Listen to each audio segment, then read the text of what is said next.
cutting-edge hypnosis with real clients facing genuine issues. Brought to you by the hypnotherapist demanded by celebrities, CEOs and even royalty, Adam Cox.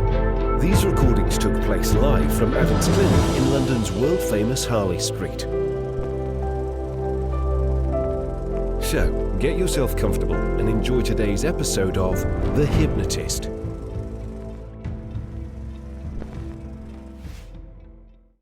Welcome to The Hypnotist. I'm your host, Adam Cox, and rather than me being your hypnotist today, I'm joined by a very special guest hypnotist, Jasnon O'Callaghan. Jason, welcome to the show. Thank you very much for having me, Adam. It's a great pleasure to be here. Big fan of the show. Brilliant. It's great to have you here. And, I've seen you perform stage hypnosis at the Irish Hypnotherapy Conference. I see your wedding hypnosis clips online. But for those people not familiar with you, give us a bit of an intro in terms of who you are and how you got into this wonderful world that we call hypnosis. Well, I started as a psychologist, and that's my primary education. I hold a degree and a master's degree in psychology, and I was on my way to becoming a clinical psychologist. I had sort of done 9 out of the 10 steps, done the undergrad, done the master's, done the work experience. And during that training, I did a course. I was doing extra courses to help me get into clinical psychology. So I was doing mindfulness and CBT and counseling. I trained in all them. And then towards the end of my degree, I did a course with the NGH course in hypnotherapy, looking at it as really just another certificate. And then when I studied it, I suddenly sort of saw the light of the power of hypnosis. And once I finished my master's degree, it was simultaneously the same time I was finishing my NGH training. And I just decided to sort of skip the clinical psychology route and instead go into hypnotherapy and sort of open a clinic in my front room. And that was 2012. And since then, we've probably become the biggest hypnotherapy clinic in Ireland, if not one of the most well-known. And as I was working my way through college, I used to play in a wedding band. So it's quite interesting. People often say, oh, you do this and you do that. I've only sort of had, 1 or 2 careers, but they're sort of fairly unique careers. So when I was doing my psychology for all my years of training, I used to work weekends fronting a wedding band. And when the crash happened after 2008, 2010, 2011, the wedding band industry kind of went downhill because nobody had any money, and the market then became saturated with people who were originally in the building game who then went back into the wedding business to play guitar and bands. So I sort of started watching. So I was doing the clinical stuff, and that was great. And I was doing a lot of weight loss and smoking primarily. And then I discovered people like Anthony Gailey, Richard Barker, Justin Trance online. So in between clinic sessions, I'd be watching my laptop and sort of watching hours and hours and hours of stage hypnosis. And I was there's a lovely chap in the north of Ireland called Dale Thomas, who is doing a lot of weddings up the north, and another gentleman called Adrian Knight, both stage hypnotists, not clinical.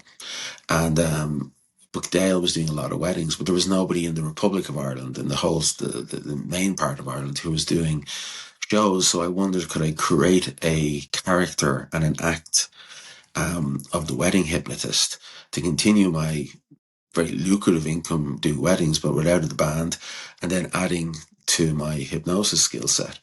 So I always say to people that the wedding hypnotist stage show is a very lucrative side hustle.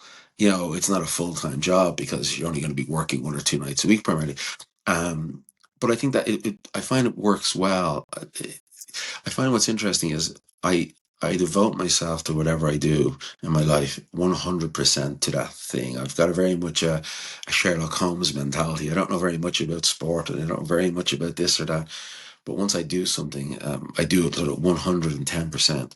So my life is hypnosis. During the day, it's in my clinic. In the evening, it's doing shows. I don't think you have to be one or the other. Now, I'd be the only psychologist in the world who does stage hypnosis. And there's no other, God rest him, Anthony Gailey was a psychotherapist, but there's no one really else who's a psychologist who would do that type of stuff. So that's sort of my unique selling point, that I'm a psychologist who does hypnotherapy and a psychologist who does stage hypnosis. And that's sort of what I've been selling myself on for all these years, which is great because in the whole of our country, there's only 3 people who have psychology backgrounds, who do even hypnotherapy. One is the girl who trained me, Niamh Flynn, who's the NGH instructor like myself. And the other is a lovely guy called John Francis Leader in Ireland, who is the recent head of the Psychology Society of Ireland. So it's interesting that even though for years, maybe the mainstream, mental health experts have maybe not looked at us in the right way. Now, a lot of people with serious credentials are doing hypnotherapy, which I think really adds a lot of gravitas to the therapy that the rest of us do. You've got serious doctors and psychologists and counselors doing hypnotherapy. Because I have a serious problem with people with no qualifications doing hypnotherapy as well. And because unfortunately, there's a lot of rogue agents out there that I've come across, especially here in Ireland, who I remember telling someone going to a training and they were saying, they can cure heroin addicts, they can cure chronic alcoholics, they can cure suicidal people, eating disorder people. And these issues are much more complex than, a 6-week course in hypnotherapy can solve. And that's why I'm very wary of a lot of people in our own profession, because I have very high standards. And that's why I think what's actually interesting is why we ended up here today is because your fabulous interview on GB News was just so credible. You came across in such an amazing, credible way. Like even the GB News, they weren't able to sort of use the whole you're back in the room and chickens and swinging watches, because it was credible. I mean, this guy actually, this is serious. You know what I mean? This guy's, no, you can't make someone's boobs bigger by hypnotizing, this type of stuff. And I thought that was really, really a good point. That's why I sort of reached out to you. I thought it was just really credible of you.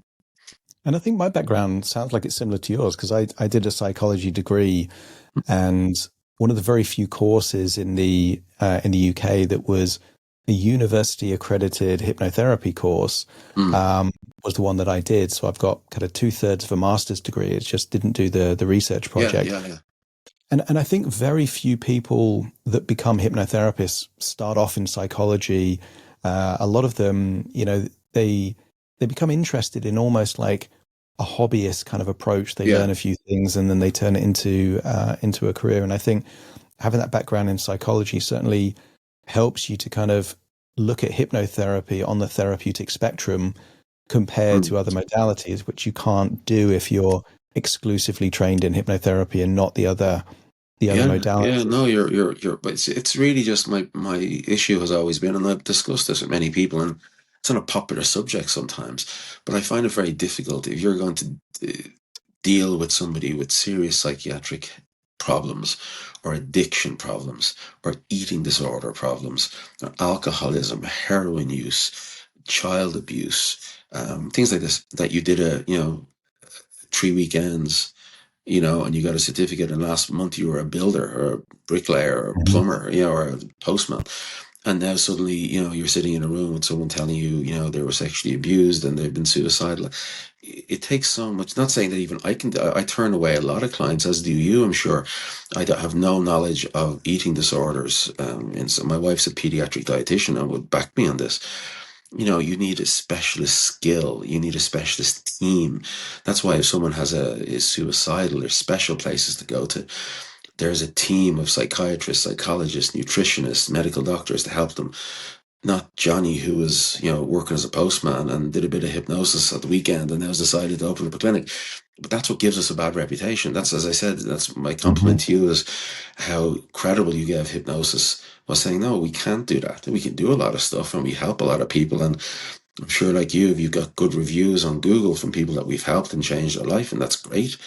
But equally, I think Jerry Lewis, the comedian, was asked by Jerry Seinfeld, what's the difference between good and great comedian? He said, you got to do the work. You can't. You got to do the work. You got to, whether that's being a stage hypnotist or being a clinical hypnotist, you got to do the work. I'm seeing people now, and I love and respect a lot of them. Some of them in America, they're running, training courses for stage hypnotists, and they do 2 shows a year. Like, how can you run a course to train somebody if you're not doing it yourself? So I would sort of look at a lot of people in the hypnotherapy field, like they say about teachers. They say, those who can do and those who can't teach. So I would have a very high level of high standard of hypnosis, because I think we need it to stop ourselves being laughed at as the swinging a watch, looking like a chicken brigade, because I think what we have is more valuable than that. And that's why I think what you're doing with your podcast and your TV appearances, hopefully what the rest of us are doing, is bringing hypnotherapy because we're facing huge amount of bias. And the more people who drag us backwards by doing amateur stuff, I'm not talking about stage shows, but by doing amateur therapy, it's just dragging us backwards, because we're already competing with every cartoon and every movie and everything that shows hypnosis doing type of stuff that even I can't do as a stage hypnotist, So you're competing against that bias of what hypnosis is, and we're trying to make it better and better and better and put the standard higher and higher. And if people are going around lowering their standards so low that they're going out practicing after 3 weekends of a course, or I just think it just drags everything backwards for us. Yeah, it certainly does. And what's interesting, it's great to have you on, because you're, a credible stage hypnotist, but also a credible hypnotherapist. And when I was trained, the viewpoint of my teachers was very much that stage hypnosis is bad for hypnotherapy because it propagates myths and misconceptions. And, certainly some of the hypnotherapists of the 1980s, lots of kind of sexual themed, kind of acts in their shows. Yeah. And the consensus was that it's bad for hypnotherapy. But I'm curious to take your point of view, because, I know Rich Guzzi as well. And he says, well, actually being a stage hypnotist is great because you get to use the stage hypnosis as a convincer and say, well, what else is possible in hypnotherapy? And it's what have you found it's kind of pros and cons of being like a stage hypnotist? It's funny you mentioned Rich, because Rich is a great guy, and I take some people very seriously in this business. Others I don't take seriously. And myself, and as you're good friends with John Scanlon, our friend who runs the Irish Hypnotherapy Conference, and he came to me 3 years ago with the idea, and I was myself and Freddie Jacquin and Carl, and were a few people that he talked to first. And I'm always stressing to John, we don't want to go backwards, And Rich Guzzi is a guy who practices what he preaches, him and his lovely partner. I think they're coming to the conference in Ireland next year, John was telling me. He's doing 150 shows a year. You can't argue with a guy that good. He's a top level stage hypnotist. He's selling out shows. I listen to people like that. I listen to Gailey, God rest him. I went to Vegas in January to the Performing Hypnotist show to meet Tom Silver before he passed away. I would have a lot of respect for people who respect the craft and the art, and I think that's what it is. But you need to be a very skilled stage hypnotist, just like you need to be very skilled clinical hypnotist. I think the skill set is still has to be being a stage hypnotist is probably the hardest thing I've ever done. And why I say that is, within the whole of our country over here in Ireland, there's 5 people who can do hypnosis on stage. 5. One is me. One is Keith Barry, who did the Back in the Room, the TV show. 2 guys in the north, and then there's a lovely friend of mine, Alexi, who I'm training. He's my sort of deputy. He sort of stands in for gigs that I can't do. So out of 5 million people, there's 5 of us. So that's 1 in every million people can be a hypnotist. Now in the UK, it's probably the same. There's probably 50 guys for 50 million people. And it's a very hard thing, but I can understand the academic, and this has been going on. You can watch clips from the 1980s of a very famous TV show over here called The Late Late Show, where they had on Paul Golden, who was a really famous stage hypnotist, who by chance was also a trained medical doctor. Barry Sinclair, who was a legendary Irish stage hypnotist. And then they also had them on with a medical doctor from a huge hospital here who was practicing clinical hypnosis in a hospital setting. Jack Gibson, I think was his name, a very famous doctor, did 6,000 operations using clinical hypnosis. And they were having this debate, the debate that you're asking me now, the debate that your lecturers told you, it's a debate that's going on. And yeah, I can understand both sides of the coin. But as I say to people when they come in here, there's two different types of hypnosis. Clinical hypnosis is clinical hypnosis. You're not going to get a stage hypnotist doing operations or helping people to stop smoking or helping people to overcome anxiety or driving or swimming or whatever they have. And equally, you're not going to have a stage hypnotist doing progressive relaxation on somebody. So, if you say to someone that they're a nurse, there's 50 different types of nurses, there's 50 different types of doctors, there's 50 different types of tradesmen. They're two different things completely. And if you look at the skilled people, people I've mentioned already, or people who are really top of their game, Richard Barker, one of the top guys in the world, Justin Trans, guys like this who are just across the world, they're just doing huge work, huge businesses. But a lot of them add credibility to the game, even though they do stage hypnosis. And then on the other side of the coin, you've got people doing stage hypnosis for £5 in the local pub, but they're not doing therapy. So I don't think it does any harm. I think it opens hypnosis up to a lot of people. I think the one thing I would hear, and I would do 100 to 150 shows a year, the one thing that I hear at the end of every show is people saying, I thought it was fake until I saw it with my own eyes. So, and then people would also, I heard you say during the show that, if people want to see, was what I would say during my show is, if you want to take part in the show and if you want to quit smoking or lose weight or whatever, come up and talk to me. So a lot of people would see the show, and even though it's entertainment, they would come up and say, I'd really, do you do stop smoking or do you do whatever?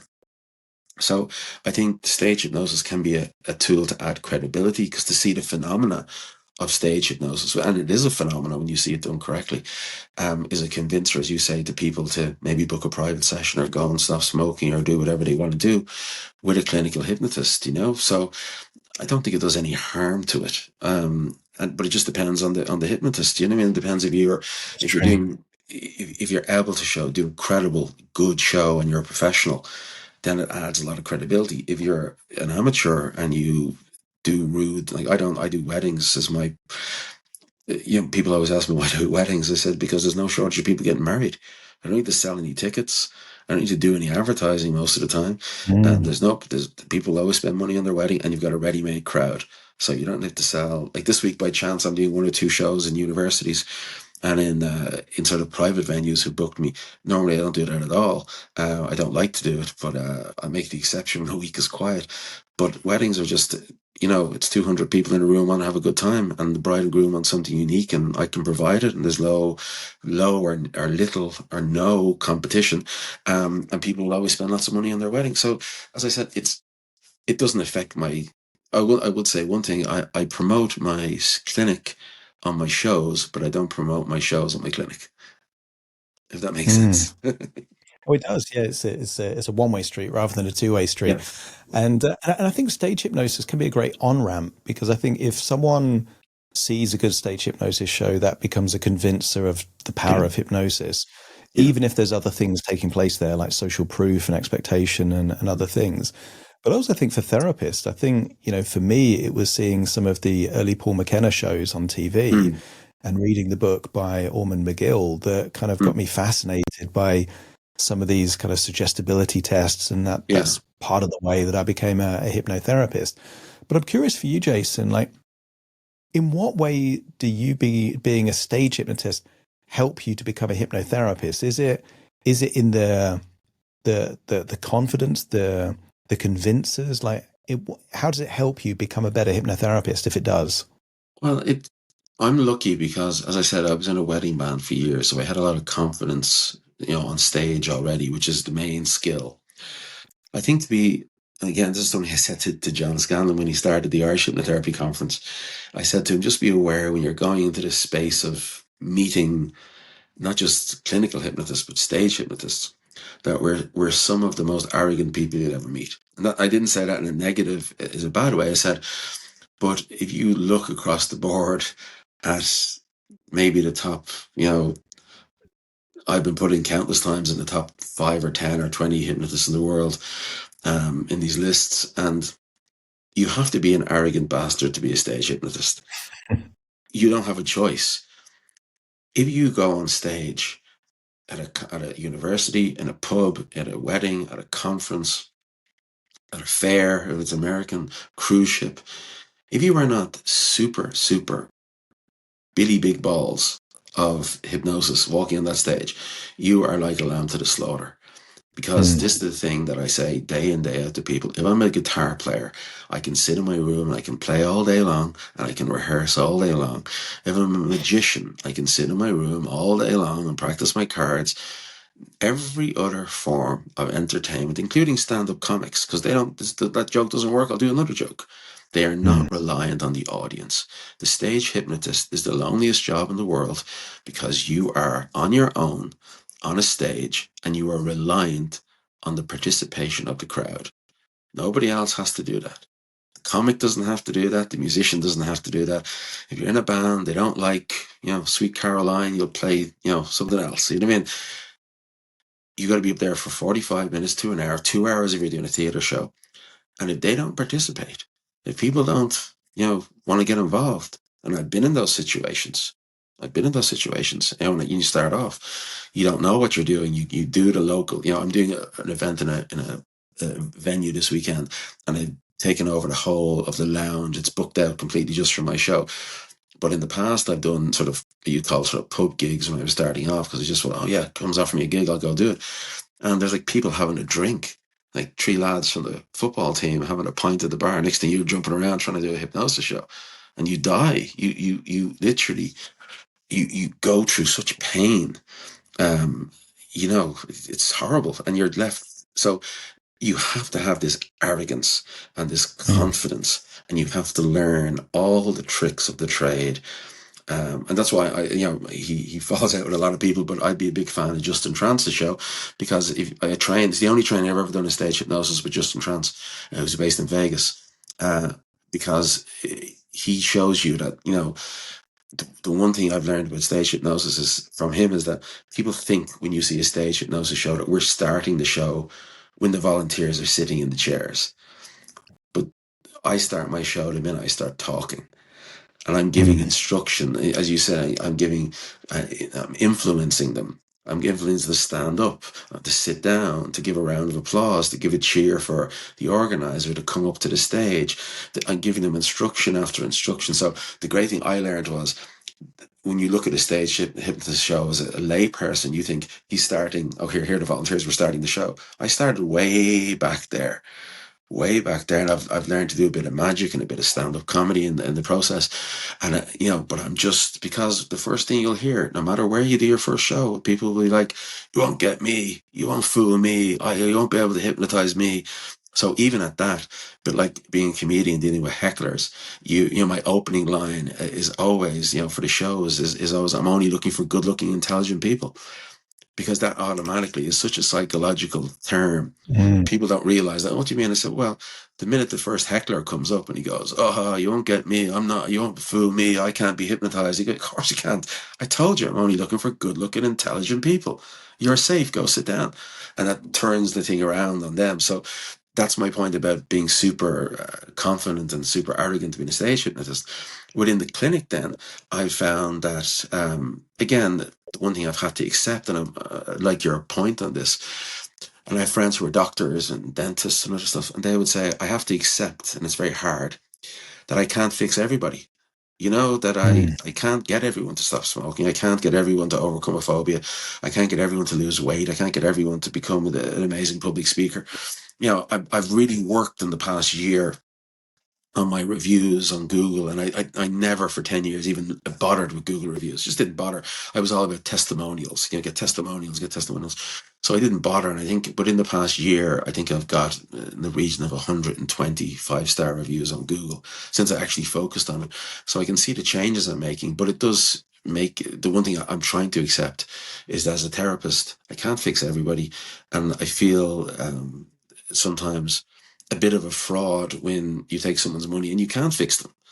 You just, it's too big a problem, or the person isn't willing to change or wanting to change, or and you go through all the stuff we're supposed to go through, but sometimes it just doesn't work. And that's the thing that gets me, is that I want to help everybody. I want to cure everybody, but sometimes I just can't. It's just not possible. So that's something that I find that's sort of the Achilles heel of my job, is that I want to help everybody. I want to fix everybody, but I can't.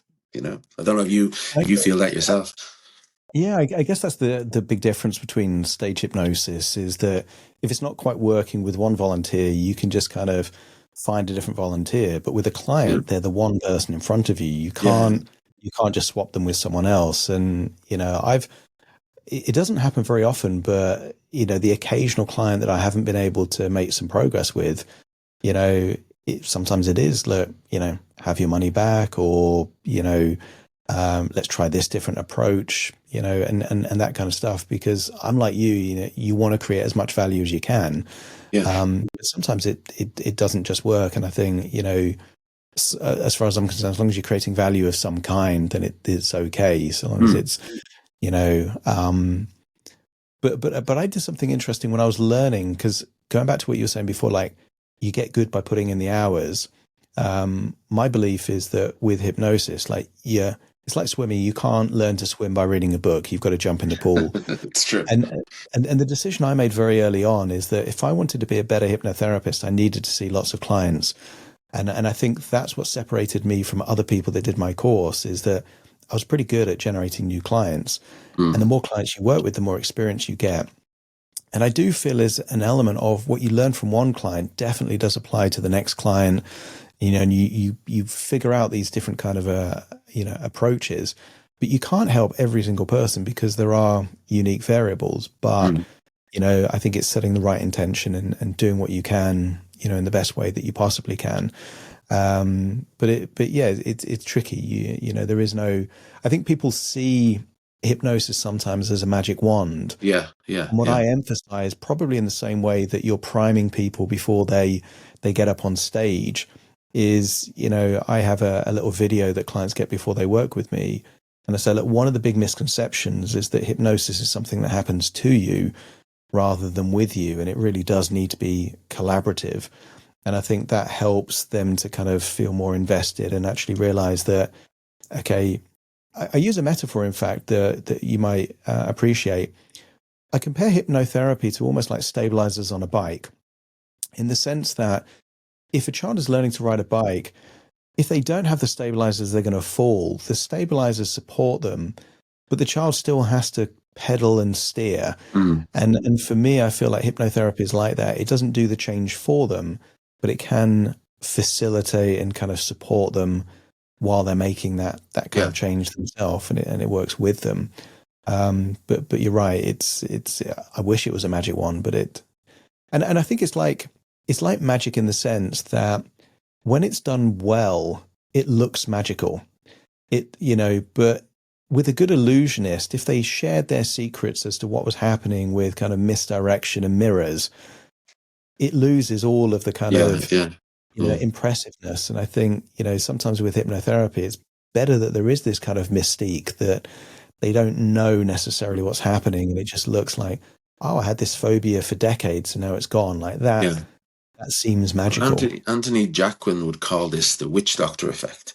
That's his, if you watch some of his videos, Anthony and Freddie are great. And again, hugely credible people. And as I said, that's really why what I think is important is the credibility of, success, and Anthony said that in his videos. He said that, this is the witch doctor effect for some people. When he's talking about stage or clinical, and he's saying that the witch doctor effect is that it's like you and I going to see a GP, and you're going to go, this is a doctor. He tells me I haven't got anxiety and I'm going to be fine. So I guess I'm going to be fine, and that's the same thing. It's that sort of, going to see your accountant, or going to see your lawyer, or going to see someone, and they're telling you, no, everything's fine. You don't need to worry about that. You kind of go, oh, okay. And it's the same. Again, the other thing I was told, and it's very true, is you never hypnotize anybody that you know. anyone who's a family or a friend, you know what I mean? Because they don't see you as a hypnotist. They just see you as Jason or Adam or whoever. Whereas, these people are going in, they go, going to see the hypnotist guy today. I'm going to go and see this guy's going to fix my phobia. The most important thing I find that really helps me, and it's not a skill that you can learn in a classroom, is for 10 years before I studied psychology, I was a journalist at the biggest newspaper in Ireland for a whole decade. And it's a thing that I learned being a journalist. And I was also, prior to that, when I was in college as a kid, I was a waiter. I worked around the world as a waiter when I was in my sort of teens and early 20s. And it's building rapport. That rapport is walking into a dining room as a waiter and talking to people at a table. I knew it since I was 15 years old. It was my family business. So, walking up to strangers and making them welcome and introducing yourself. And then as a journalist, that was literally my job every day of my life for 10 years. And then I found that, when people come to see me in my clinic, I stand at the door, I'm welcoming them, as I don't do online primarily. I'm moving into it as things go on, but primarily I like to work one-to-one with people, face to face, and I find the results better. So I find that, welcoming people in and chatting and having the consultation, and I would spend maybe 20-30 minutes alone just talking to people, just finding something. I'll always ask people where they come from, what they do, and then they go, and then get into a conversation about that. It just brings down, it builds an empathy, it builds a rapport. It's a skill that I think is overlooked by a lot of people, especially doctors. Have lots of problems with doctors because they have no rapport. And it's building that confidence. People go, oh, this is actually okay. This guy's not going to control my mind. This guy's not going to do this and this. So it makes it much easier for you to then put them in the hypnotic position where you want to sit. Like in my clinic here, what I do is I built a specific clinic on the side of my house. I live in a very nice area, thankfully, and I've got a huge church across the road with huge car parking. I've got a side entrance where the clinic is side. So I'm here all the time. So I've made it as cozy, as sort of easy for people. They don't need to. And again, it's sort of more of a business side of things that I do it. I don't have gatekeepers. They don't have to meet a receptionist. They don't have to go to a strange building. They'll just sit in a waiting room, and they don't have any trouble finding me. They don't have trouble parking. It's in a very calm, scenario. It's a very non-formal environment that I want people to sort of just come in and talk to a friend, and this friend's going to help me get over this stuff, So I think that's a really important skill for that you can adapt that. You said maybe I get it from the stage as well, from the confidence on the stage, but it's definitely something that has really helped me to build my practice higher and higher. And then on the flip side, I wanted to talk about those people who are hypnotists who are listening to the podcast, the downside of working on your own in a room all day. It's a very lonely profession sometimes. Some people are lucky enough that they have an office in a practice with other therapists or doctors or psychologists or hypnotists. But I think, for any hypnotist listening, a hypnotherapist or wannabe hypnotherapist, first off, working for yourself is pretty hard. The first week in September last week, I found it really difficult. The phone just didn't ring. It's just a quiet week. This is, one of the honest things about being working for yourself and self-employed. Some weeks, I'm sure you'd agree. Some weeks the phone doesn't ring, the email doesn't come. Then literally, a flick of a switch, next day you've got 10 new clients. There's no predicting it. It's not the comfort of working in the bank or being a school teacher. It's a fabulous profession to be in, but it goes up and down. On a Monday you get 10 calls and you made a fortune. Great, this is great, I'm booked out. Following Monday there's no one ringing, and you're going, well, I haven't changed anything. Changed my website, did I? didn't change my ads on Google. I didn't get a bad review. It's just the world. And that's something that I find that my own personal development finds very difficult. And I talk to my hypnotist friends about this. I go, this is an issue that I have, and I'm trying to understand. It's not that I'm short of money. So, okay, it's not just money that I need. So it's not because I have no money coming in. What is it that's driving me? Why do I feel like this? Do I feel useless? Do I feel I've done something wrong? So that's the thing, that people never talk about when they talk about working for yourself in whatever business you're in. And we're talking about, therapists here. But it's nothing worse than, you've given up your job at the post office and you've set up your lovely clinic and you've rented your room and you've got your Google ads running, and, there's therapists out there that no one's ringing, or they're charging so little, as we've talked about, that it's not really worth your while. My cleaning lady makes more money than some hypnotherapists, you know what I mean? So it's about, there's so many parts to this puzzle, and that all hypnotherapists or any therapist or anyone who's working on themselves, we all have to understand, which is actually good in a way, because a lot of our clients coming in are self-employed and business people, and people are having a hard time. So that empathy and understanding of being able to put yourself in other people's shoes because you've been through stuff or because you're going through stuff. So I think it's just it's something that needs to be talked about a bit more, that everybody wants to be on stage. Everybody wants to be a clinical hypnotist. Everybody wants to be doing, podcasts and TV interviews and making a lot of money as a speaker and all the stuff that a lot of us do. But like, it's like if you talk to actors, we look at them on the movie and say, "Oh wow, Adam, you're in that movie, and you must make so much money, and you're on a premiere. It's great." And you're going, "Yeah, that was for 6 weeks. The other 40, 6 weeks of the year, I wasn't working." I'm friends with a great quote I came across, as I'm friends with Liam Cunningham. And I don't know if you know Liam Cunningham. He's the actor from Game of Thrones. He plays Sir Davos in Game of Thrones, and he's a pal of mine. Legend, Yeah, you know the guy I'm talking. You look him up. He used to be an electrician, and he's a friend of mine from when I was a journalist. And he Game of Thrones was his big breakthrough role, and he said it's going to be on his grave, because he was doing he's very much about the work, and he was doing some theatre stuff and doing, cameo roles and small roles, but he never really, and he said there's nothing worse as an actor than being famous and broke. That's the thing that really gets them, everyone recognizes you.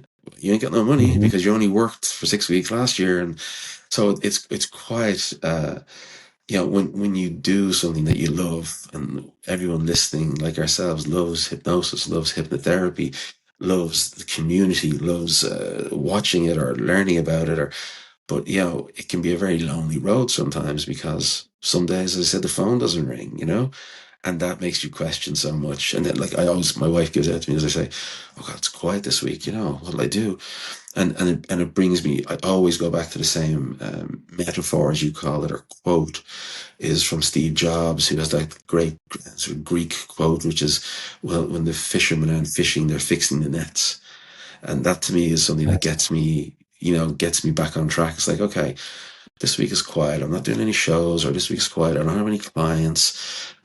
People are busy, or people maybe just don't need hypnotherapy to this week, So it's like, okay, let's work on my website. Let's work on my podcast. Let's work on my book. Let's work on my advertising. Let's work on my accounts. There's always something to do. And I think that's something that will help a lot of people who are starting off. If your phone isn't ringing, you're not booked out with 60 clients this week. Okay, well, what else could you be doing? Could you be doing another course? Could you be doing more study? Could you be listening to podcasts like this one? Could you be learning more about the business, about the advertising, the marketing, the Google ads, the social media? Could you be contacting your local newspaper to try and get an interview in? I find working for yourself, and I've done it my whole life, is about throwing stuff at the wall. So Jason, I'm curious, like, if there was a gun to your head and you had to choose, not that you do, but if you had to choose between only being, let's say, a stage hypnotist doing your wedding shows, or being a hypnotherapist, and you couldn't choose both, what do you choose? Stage hypnosis. And the reason is, I would work 2 nights a week. I would work 100 nights a year, and I would know for the next year where I'm going to be each weekend. So I would say, well, next year I'll have 100 grand in the bank. I got 100 shows in my diary, and I spend my week going to the gym, swimming, eating healthily, spending time with my children, spending time with my wife, walking my dogs. And that's what I did when I was in my wedding band. You know what I mean? I was in college. I've sort of, the only thing left for me to do is to do a doctorate, because I've already got to the master's level. So in my youth, my 20s and 30s would have been, okay, I've got a certificate now, I'm going to get a degree. Now I've got a degree, now I'm going to get a master's. Unless I go and do a doctorate and I'm 52 years old, I don't know if I really want to go back and do a doctorate, what the benefit would be. Maybe I should, but I just think getting through the masters, as you mentioned, doing the thesis and the masters nearly broke me. It was the hard. I passed all my exams and my masters in Trinity College, and I had to redo my thesis, and that was the hardest thing I've done in my life, I think. So I don't think I could go back and do a PhD. So, yeah, I would be quite happy. And as I get older, like I'm very lucky. I've changed a lot of my business model. Like I know we talked about a lot of people like yourself do stuff online. I don't really do that because I don't have to. But I've also on the same side, I used to have somebody answering my phone, because my kids were young. I got rid of that service. Now I answer my phone myself. I used to rent an office with a waiting room. I got rid of that. So I've got rid of a lot of my overheads, which also gives me a lot of peace as well because you're not going, okay, Mhm. well, I can charge more. I can see better clients. I don't need to sort of prostitute myself out constantly to try and get money in because okay, it's okay if I have a week or two where it's not really busy. And thankfully, it always works out, and I always get anxious, and there's always a week or two here or there that I get anxious, and then like a week later, you're making a fortune and you're out the door busy. So it always comes around. But as I said, that's the mental health part of working for yourself as a hypnotherapist that I don't think people see when they see these conferences and they see these shows and they see this media. And I think that's one thing that I come across in my own clinic, and one thing which I deal with myself is that, working for yourself, being a therapist, it can be very lucrative and it's very rewarding, but there is a tough side as well. Like you've got to do so many different things, so many balls you got to keep up in the air to be successful and to not Mm. work, the 9 to 5 life, which, it's an interesting thing. There's a great hypnotist in America called Jason Linett, and Jason will often talk about, he'll say about what we call hypno muggles. And he'll say, a lot of people like the idea of being a hypnotist. As I said, they're in America, they're working for the postal service, and after their 40 years, they want to quit working for the man, and they want to go and do this, and they want to go and do that. But the reality is, a lot of people who train in hypnotherapy never make any money, and never have a job, and True. never have a full-time income out of it.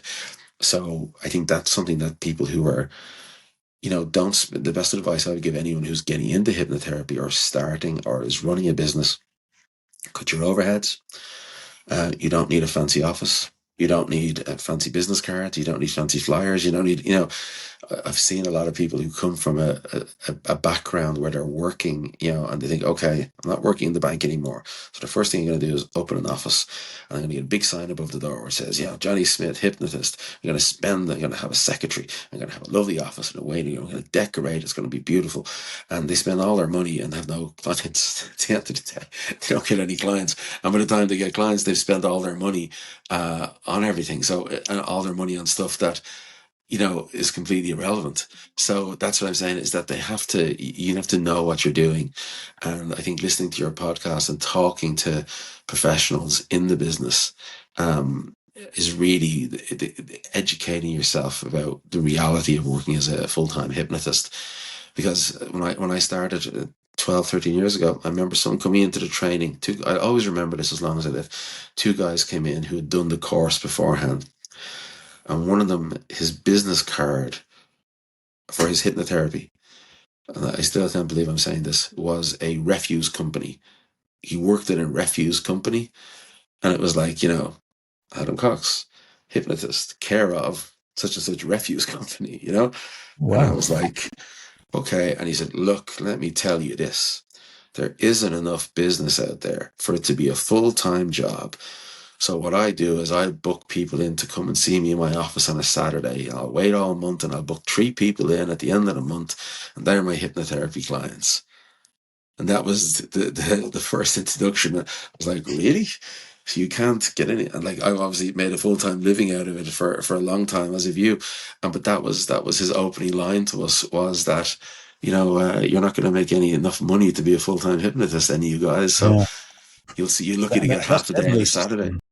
I've gone to conferences where I've literally overheard people say, it's a very fulfilling profession, but you can't make money from hypnosis, and you can. I think You can make sometimes a it's lot of money. projecting. You can make a lot of money if you. But again, the downside to doing this business or any business is you can't I suppose the problem with it is, and this would be the same over any complementary therapy, maybe some who do alternative therapy, some are counselors or whatever, reflexologists, acupuncturists, massage therapists, it doesn't matter. A lot of people are what we call woo woo in this business. You know what I mean? They're all about the woo woo, and they're all, this is all spiritual and stuff like that. And they can be, they can be the nicest people, and they can be the kindest people, and they can be a great therapist. You know what I mean? That I'm sure they can help a lot of people, but they have absolutely no business acumen whatsoever. Just zero. Absolutely zero. They either don't charge or don't charge enough, or don't know how to run the business, or are talking about, like, the one thing that gets me, and it just drives me crazy, is not just what I mentioned earlier about people saying, we can cure everything, with hypnotherapy, which isn't true. But also people who will, I can talk to dead people. Like, it's just sitting there going, no, you can't. This isn't psychic, Mystic Meg. If you want to be taken seriously, and then the next thing you're there saying, I used to be a milkmaid in my former life. You're just going to go, like, just put yourself, imagine your doctor told you that. Imagine your dentist told you that. Imagine your clinical psychologist told you that. Imagine anybody that you wanted to take seriously, that you went into your doctor and the doctor says, well, the reason you've got this illness is because in your past life you were a World War II general. You'd be going, really? So that was, I think that's more of an issue than somebody doing a stage show. It's more of an issue someone saying, oh, we can regress you back to when you were a 1-year-old baby in the cot. Okay, maybe you can, but you're going to get a lot of blowback because of that. You're going to get a lot of, well, this guy told me I could be a baby again. Or this guy told me I could see my dead mother again. Or this hypnotist said he could bring me back to when I was a World War II general again. Like, you just go, everything we're working on has just gone off a cliff because you see dead people. Isn't it? As I say, and I say this, interestingly, I say this to our friend John, who runs the Irish Hypnotherapy Conference, which is on in April next year, and I'd recommend everyone go to it. Adam will be there, and a lot of great people are coming to be there. But, and I often say to John, we have to add credibility. You have to have credibility, especially at these conferences. I know you probably got to the London one. I've been to a lot of them. But, like, I remember someone saying to me at one of the conferences, someone that, had been a hypnotist like 6 months was now speaking at the conference. And I'm like, why? What are you bringing to the conference? Why would someone pay to see you at a conference when you've got no experience? So I think next year, I think Rich Guzzi might be coming over. I think John has a lot of big people like yourself coming over. And any of these conferences, if I want to waste my weekend, it's not just about woo-woo and let's have a few drinks. It's about, well, what am I going to learn? And I think people will often talk about McKenna or Darren Brown or people like that. Like, McKenna is only McKenna because he's a brilliant business person. I don't think Paul is any better a hypnotist than you or I. Most people don't realize that McKenna's start came because McKenna was a radio DJ who interviewed a hypnotist and do you know, Adam, who McKenna's best friend is by any chance? Richard Bandler, no? No. See, this is the thing. Richard Bandler is a friend of McKenna's now, but McKenna started as a radio DJ. And who would you meet if you were a radio DJ back in the 80s, 90s? Was Simon Cowell. Simon Cowell is McKenna's best friend. They're best man at each other's wedding. So you get onto TV and listen, if BBC came calling you tomorrow, or My Country RTE came calling me and they said, Jason, we're doing a show on hypnosis, a phobia thing or whatever it is, or we're going to give you your own show on stage hypnosis, you would be the next Paul McKenna, the next Darren Brown, the next whoever. The TV gives you that credibility, but it's just because you were picked and the guy next door to you wasn't picked. So it doesn't, and that's one thing that, whoever's learning hypnosis, don't think that this person or this person or this person is better because maybe they're on TV, whatever. That adds a lot of credibility, but and it's great for sales and so on. But don't compare yourself with these other people. Compare yourself on your results. Compare yourself on your bottom line. As we talked about people like Rich Guzzi or people like Richard Barker or people like the late, amazing Anthony Gady. These guys are just, they're making a great living. They're helping a lot of people. They're doing a lot of great shows. They're practicing what they're preaching. So if you're going to follow anybody or train under anybody or listen to anybody, listen to the people like like yourself, Adam, you know, you got a podcast, you got a successful thing, you're on GB News, you're credible, you know, you're serious. And it's the same. You have your psychology qualifications, you're a serious guy to talk to. I consider myself the same. And that's where I think we should be going, is that the people who are representing us in the media and in the press and at conferences need to be people who are credible. And that's anyone who's listening, that's what they should do as a therapist or a wannabe therapist or a future therapist or a current therapist. Give yourself credibility, give the profession credibility. It doesn't matter if someone's doing a stage show, that's not going to affect it. It is going to affect if you can tell somebody, yeah, I can fix your 16-year-old anorexia, because you can't. Or someone rings as a heroin addict. No, you can't. Or they're a chronic alcoholic. It should be in a program in hospital. You can't. They need proper help. They need more help than we can give them because they need a team. Or you can't talk to dead people. Or you can't, you know, all these type of things. Stop doing that. Give us credibility, and then we'll all do much better out of it. So, Jason, before we wrap up, is there any kind of experience, demonstration, guided experience you want to give the listeners? Well, I'm not going to do one live, but I'm going to tell you what I do, which makes my clinic very different, if that's okay. What I've learned over the years is that I try to make my therapy immersive. I mentioned to you sort of like an IMAX experience. So here in the clinic, I won't show you because it doesn't work well on camera, but we have PA systems set up. We have microphone headsets set up. It's not just hi, sit down, close your eyes. In my clinic chair, I have the recliner, which most people don't realize comes from psychiatrists like Freud. What was Freud? A hypnotist. So an interesting link there. So we have our recliner. I give people a big blanket to keep them safe and warm underneath me. I give them an eye mask, like a sleeping mask. I block out all the light. I make sure there's no discomfort, as in they're not cold because they're under the blanket. They're not blinded by the lights, so there's nothing to distract them. Then they sit in a dark room. What I do here is their already eyes are covered. The only sense I allow them is hearing. That's the only one. They can't see anything. They're not cold, they're not warm, they're nothing. And then the room is surrounded, my room here is surrounded with 1, 2, 3 different types of speakers. There's a big PA system, which the microphone comes out of. There's also an iPad, which plays our music. It can sample, will come out right beside me here. There's a tablet. There's phones. There's a TV. In other words, I wow the room like sound therapy. I have I've waves crashing on one side. I've got bells and birds singing on the other side. I've got, you know, certain hertz of relaxation music coming out beside them on Bluetooth speakers. So I surround them in this thing. And I found that so successful with people, because you're not battling the elements of the traffic passing or whatever, the dog barking down the road, that the only thing they can use then in this setting is their unconscious mind. So I find that the success rate will be 99% of people that I can hypnotize. I always say 99 because you're never going to say 100. And those 99% of people that come into the clinic, because I do it face to face, are surrounded with this sound effect. And another interesting thing that I do, which most people don't do, and I've been doing this for around 10 years, is I record all sessions on people's phones. Now, excuse me, you can charge extra for this, you can charge a premium price for this, whatever. But it's something that a client said to me years ago. She said, "Oh, would you mind if I recorded this?" And I was maybe 2 or 3 years in business. And it was like one of these light bulb moments. So rather than charging less money, what I do is I say to people, look, it's going to cost you more, but we'll be able to fix the problem quicker, because you're not going to do one hypnosis session. We're going to record this on the voice note on your phone, and you're going to do 33 hypnosis sessions, or 31 or 32. You're going to do the one today, and then you're going to do it every day for the next 30 days, at least 2 weeks to a month.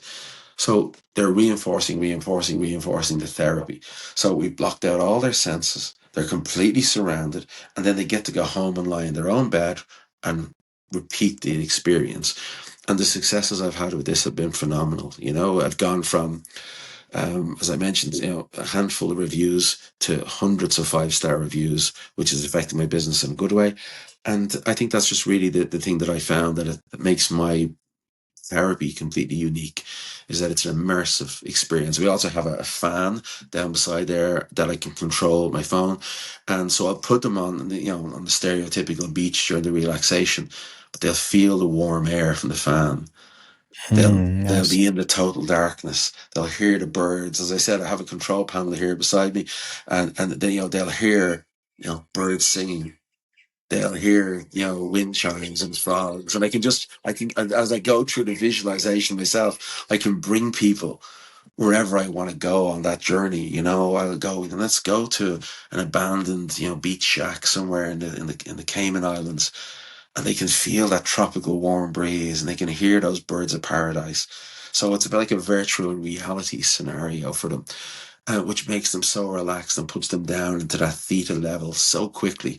Um, so I just find that sort of works really well for me, and my clients are really happy with it. So I think that's sort of the one thing I'll leave you with, is that I think that giving them that unique experience really does make a difference to my clientele, and has over the past few years. Some amazing ideas there, Jason. And if people are listening and they want to work with you one-to-one, or maybe they want to book you as a wedding hypnotist for their wedding, where can they go for more information? Well, mostly people will be contacting me for my clinical stuff. If you just look up the D4, the letter D and the number 4, D4 Clinic, on the internet, you'll find me there. So that's the quickest way to get me. Look up D4 Clinic on Google, and you'll find me there. And like yourself, I work at home, I work remotely, I work all over the world. I travel all over the world doing this stuff, and hopefully some of your wonderful listeners will probably see next April at the Irish Hypnotherapy Conference, where I'm looking forward to another talk by the fabulous Adam. Absolutely. Jason, thank you so much for joining me on the show today. Thank you very much for having me again. See you later on. Take care. Thank you so much for joining me on today's episode of The Hypnotist. And if you've enjoyed this show or got some benefit from it, you may know of one other friend or family member that may also benefit from this hypnosis session, in which case I'd like to ask a favor of you, and that is if you could spend 10 seconds to share this episode with someone that you know that may also benefit. That would really help me to access new people that don't already know about this show. Thank you very much for listening, and I will see you again on the next episode.